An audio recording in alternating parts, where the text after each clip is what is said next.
when you look at the data, it can be very, very discouraging, because we are not making a lot of progress, and we have all the potential to feed our populations. This is the result: lack of investment. Climate change is another driver, because the model of agriculture on the continent is rain-fed agriculture. When you look at also in terms of governance, there is no political will of putting this sector as a priority.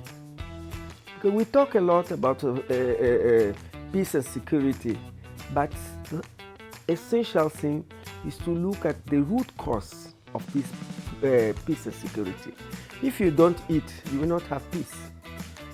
If you don't work, poverty, you will not have peace.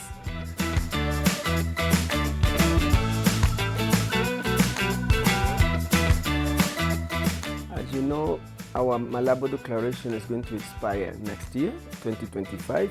The new Malabo Declaration to us is an advantage, because when you come from crisis, you have an opportunity to change the narrative.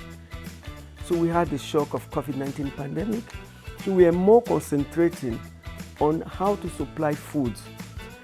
We depend, the continent depends more on imports. So when we wanted to import mostly rice in our traditional market, we couldn't. So all these were lessons for us to have our sovereignty. What type of food system are we planning for our continent? And then we look again all the ecosystem from production till the fork. So if you look at it, we say agri-food system, all the value chain are covered, access to land, access to water. So in this next 10 years action plan, we have to have synergy.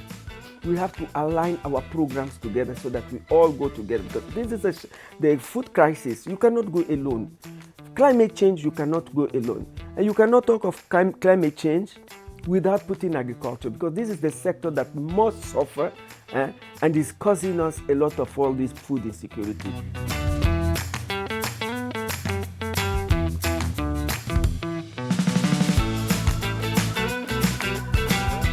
We added more technical working groups.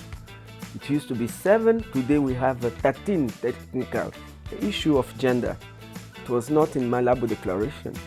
The issue of nutrition was there but not clear, it was not broad.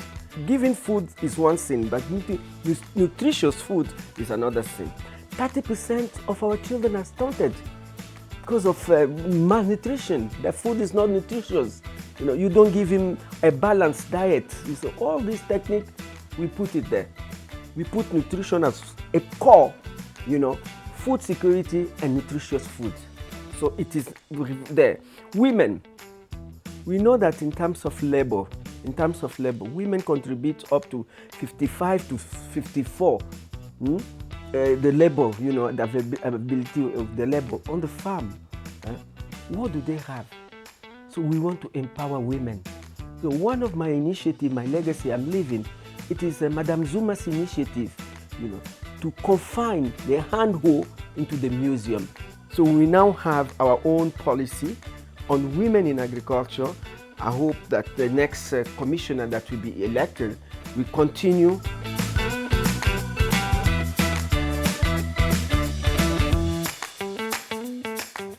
First of all, I would like to take this opportunity to say that Dr. Mayaki is really a true son of Africa. He's highly committed with his continent.